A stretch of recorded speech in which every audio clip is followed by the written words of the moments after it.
was that's very responsibility, not frustrating was just the fact that I remember when Chloe Johnson was forced out. All these athletes are just forced out. No one voluntarily does it.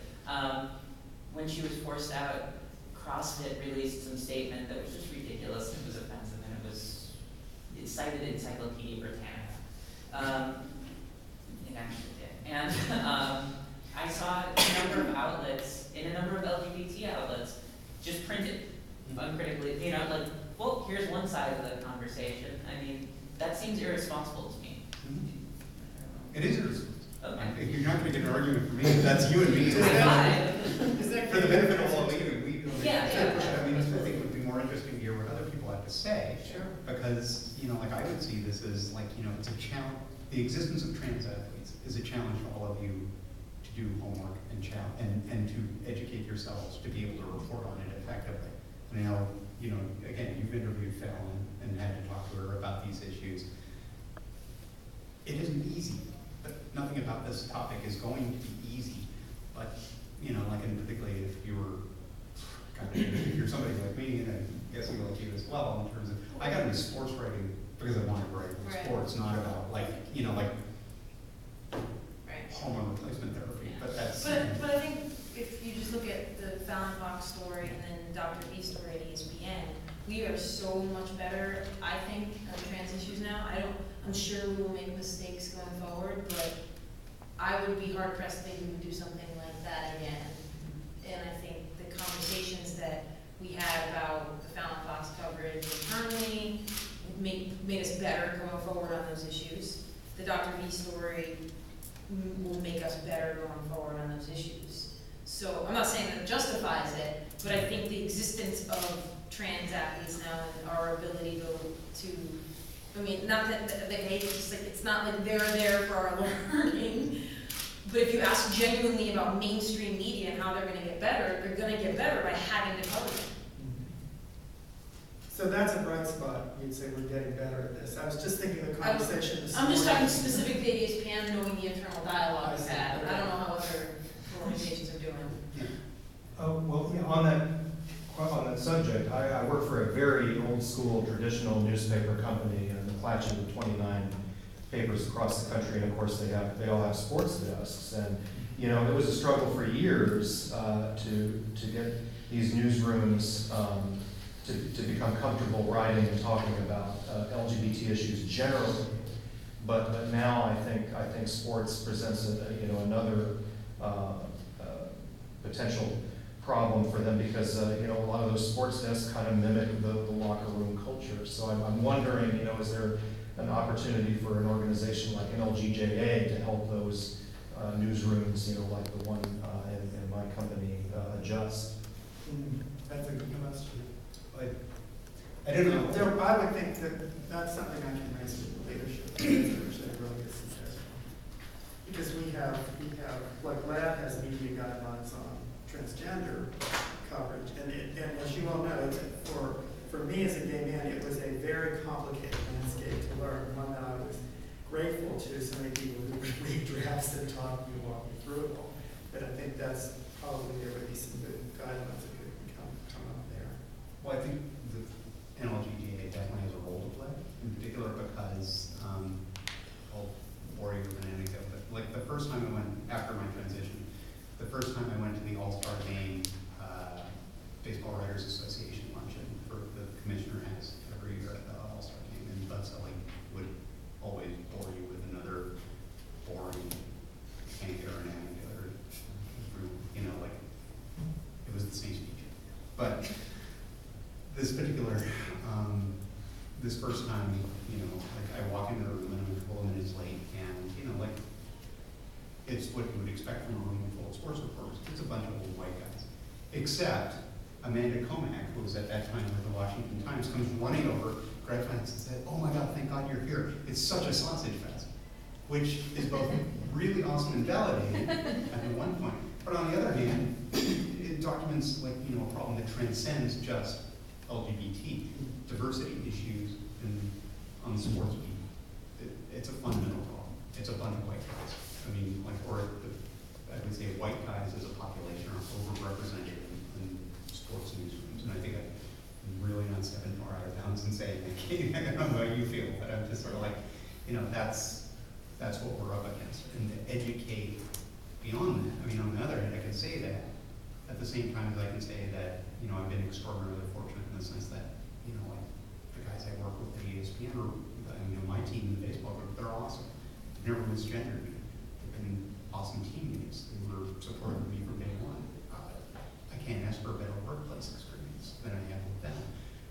So, you know, like white men are not the enemy, but, you know, they are a large proportion of the, you know, cis white men, straight white men are an overwhelming component of the sports media market or sports media population. So, you know, like how do you work around that to inculcate greater sensitivity on LGBT issues? Well, it goes beyond that. It's also about issues of gender and about coverage of sports that are not just the big four, like pro sport teams or pro sport leagues. I am still meditating on the point you made about how baseball players, unlike football players, are not supposed to become celebrities. I laugh because in Boston there's some envelope pushing with our Red Sox, which is my segue next. Those of you who may know me, I do a lot on religion, and I want to segue from religion into sports and throw not a curveball, but I think a pretty straight pitch at you. I was intrigued by your book and coming out gay in a college run by Christian, born-again Christians. Tell us what that was like. What was that? I'm not familiar about that. We're book about that. No. Shall I summarize? But that's interesting because, you know, sports is like, for some people, it's religion.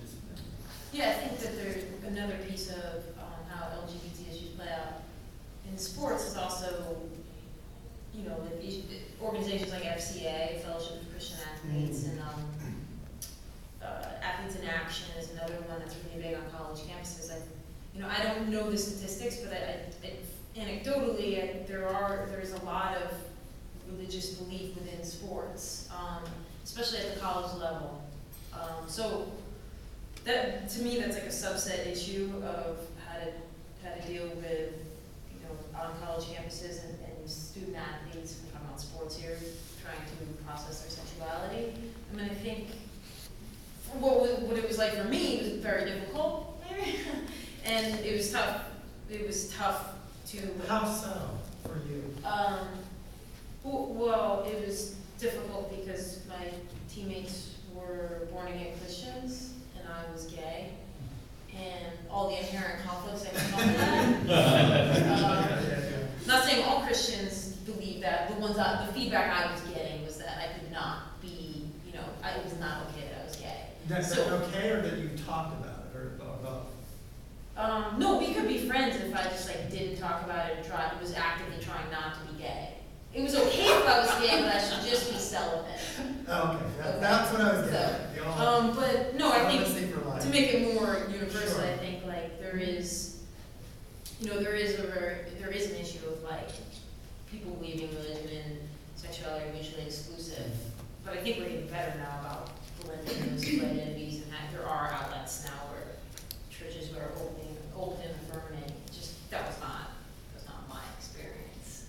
That's why I raised the whole Notre Dame tennis player, because to me that was just astounding. Mm-hmm. That they, as I understand the inside story, the university was, you know, they were little, but didn't, you know, they cooperated. They didn't celebrate it in the way they would celebrate everybody else as part of diversity. Right. And I also laugh, I think about, you said religion and sports. I mean, hello, Notre Dame was first down Moses and touchdown Jesus. How more interreligious can it get? Yeah, you can look at like Baylor, and Yeah. you know, it's a private Baptist school, and it's, you know, the statements that it has on its books about homosexuality. That's their term. So yeah, I think that's a huge issue in college sports. Not just that private schools maybe identify somehow as religious, but also at public schools, there's a lot of influence on student athletes by Christian organizations. And so too, if they post on Facebook in a relationship, then that brings up visibility. That's probably actively being. Anyone else then? Well, the other thing I would want to add to that, and particularly then there also issue baseball is in particular one of the interesting like dynamics is involves faith in the sense that you have different faith communities that are you quick quiz. I mean, you have baseball chapel or an active baseball chapel, you know, like Worcester Kent. It's not as hard, crazy, fundamentalist Christian as say my brother, but you know, like it's pretty seriously hardcore, born again, you know, organization, and that's in pretty much every major league clubhouse, and that's okay. People of faith, they're doing their thing. That's cool as long as we all get to do our job. It's not a big deal. But in addition to that, then you have the Latin American community where you have a lot of Catholics, a lot of cradle Catholics who are, you know, very, very passionate about their faith. Again, totally different community, totally different faith background, totally different, you know, rituals, and again, totally cool for those of us who are either recovering Catholics or, you know, like we don't get into discussions of faith, but that's okay because it's work.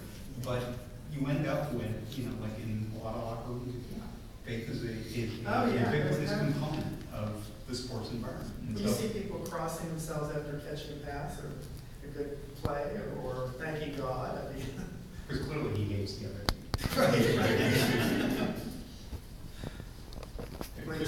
Christina was talking earlier about the idea of, you know, why would an athlete want to come out and create a distraction, first of all, for themselves because they're focused on the sport, and also for their team. It seems that the only way to combat that is to make coming out less notable, right? Which means more people need to come out. Do you see that happening, like, I guess for the whole panel, as with new generations coming forward?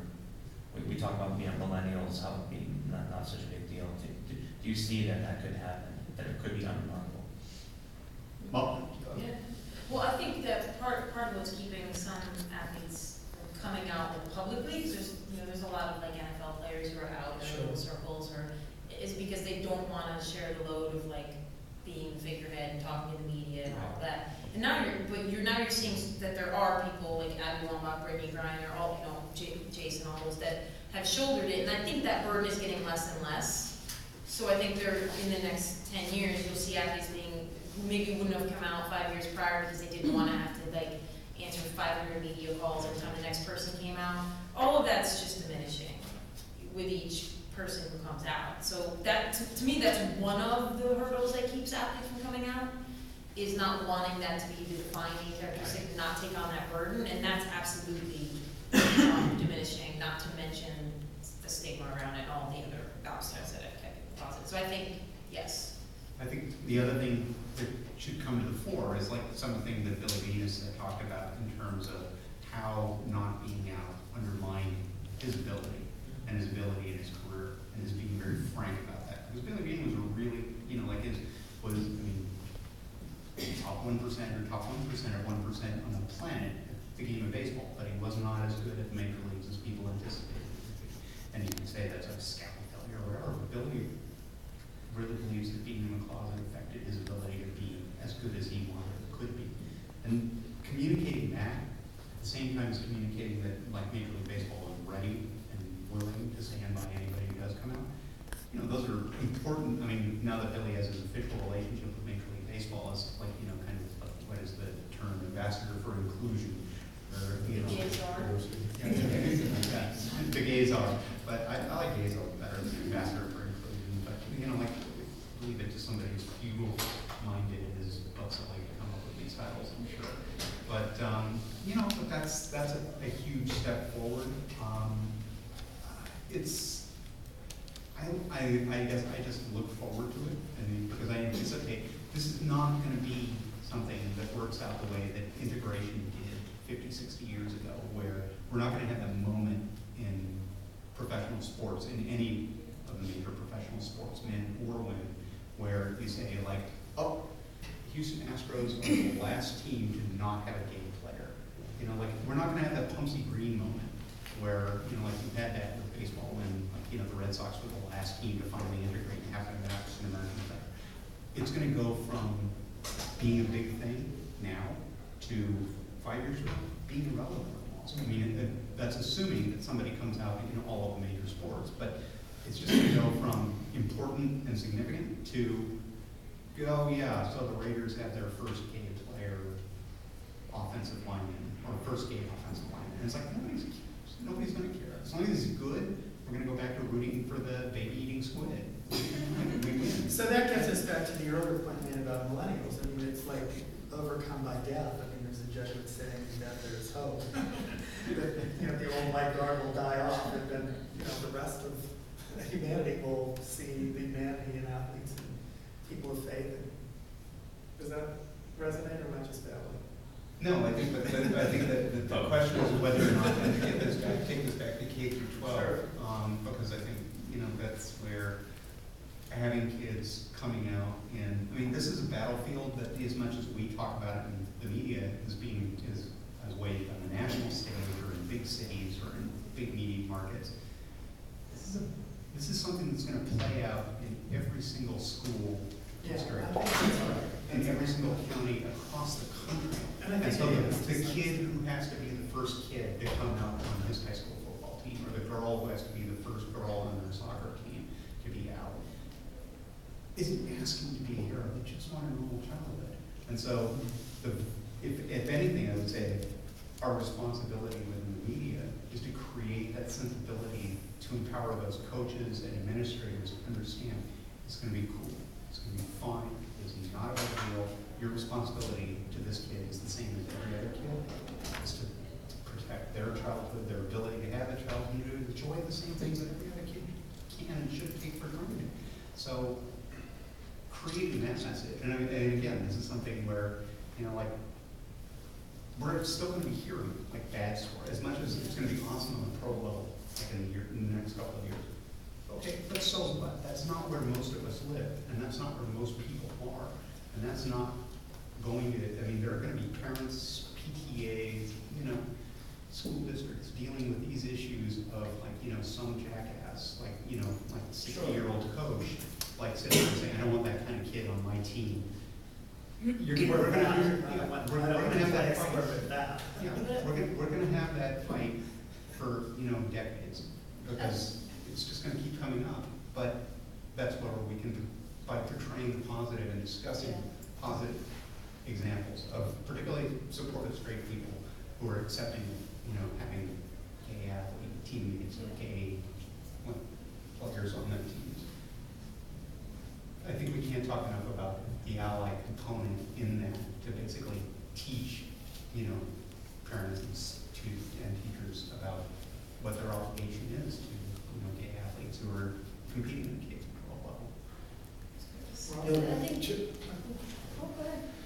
you know, I was going to say, you know, I do agree we will have more out, certainly high school, certainly college, and pro athletes coming out while they're playing. And it'll be both team and individual sports. The thing that I don't think we've really touched on, but I certainly think at the pro level is a huge factor that we will get to that point where it's, we don't have to talk about, oh yeah, well, you know, every team's got them now, and so we move on. I just think money is a huge factor. If I'm a pro athlete and I'm making millions, do I want to risk it to be ostracized, to, okay, well, my team, I think my team's going to like me, I think my teammates are going to like me. I think there's just too much money. There's too much money to be made being gay right now.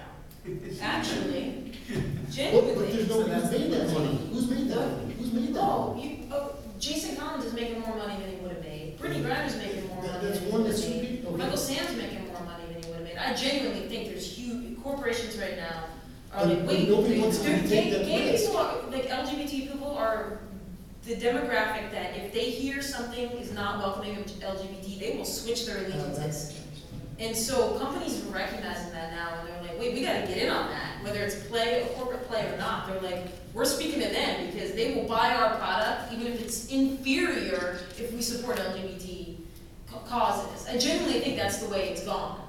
I think there's more money to be made. As far as a pro athlete, I think if you're in the closet now, I think you're hesitant to come out based on the money aspect. But when you look up, what are you seeing? You're seeing all the gay athletes who came out making money. Okay, I think. who is the top? I mean, not Jason Collins, because he came out at the end of his career, in Right. essence. And he came out at the end and he still's making money. He's still making money, but he did not. His jersey sales were Yeah. insane. No, the same I- jersey, I- the same thing. That's true. I mean, I just think if you're a pro Nobody athlete, bought a Jason Collins If jersey. you're thinking that- Come out. if you're thinking that you're They were stuck people. back there, you're mythologizing the past, because I'm not saying that the guys or women might not think that, but I don't think that's the reality. If you should look at the examples we have, and the way corporations are going with how they're spending their money. Marriott. But that, to me, it's just that there's not a mass of, okay, well, if I see Jason Collins making a lot of money, probably more than he made, before he came out, from Michael Sam, certainly, for a seventh round player, he's certainly making a lot more money. But there's not that rush of, oh, okay, well, Jason Collins made a lot of money, I should come out too. I just think that was my point, was that I don't think that there is a rush, because I don't think the pro athlete sees that, and that's my opinion. Oh, they don't see it as like a money-making opportunity? Or money-making, or the potential to lose money.